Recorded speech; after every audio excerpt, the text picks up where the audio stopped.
Guys, labas tayo guys. After 7 days, nakadaong din tayo sa lupa. Makakagaor naman ng Batanggenyo mangyan din sa St. Martin. Let's go!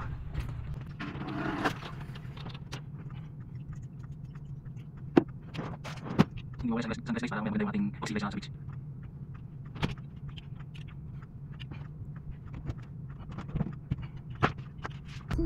Okay guys, let's go!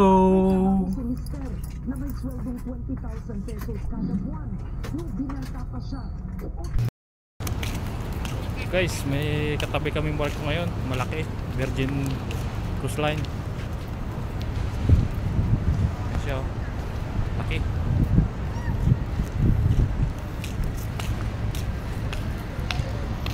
Let's go. What? Oh, ayan, isita po muna yung camera, yung hindi matutumbahat para makita ng mga viewers kung paano ka maligo. Ayun, nag thumbs up na. Oh, sige, sugbo. Oh, sige, mag-enjoy dyan, maliligo. Yo, sumisid ko. Ano kayo makuha nyo maya-maya? Ano kayo nakuha sa pagsisid? Oh, wari ko, enjoy na enjoy ang mga Batanggenyo mangyan sa pagligo. Sulite ang pagligo dyan sa St. Martin at minsan lang makabiyahe dyan. Ay siya, di habang kayo nanonood sa pagligo ko, hindi kayo magbibigay na naman ng konting kaalaman, kumbaga history of St. Martin. Okay.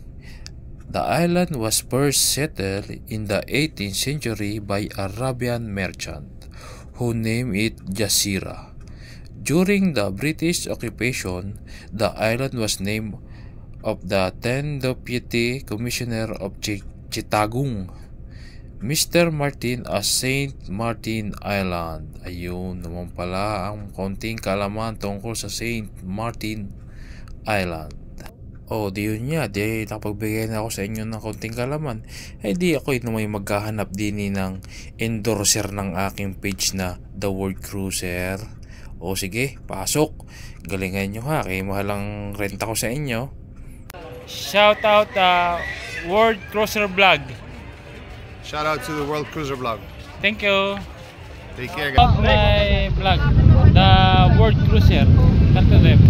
World Crusade, welcome to St. Martin. Nice cool worker, number 1, okay? Shout out to World Cruiser Vlog. Thank you, madam. Please follow, like, and share. At sabi na kasabihan, pagka walang knowledge, walang power. Yeah! Wala naman akong masamang intensyon.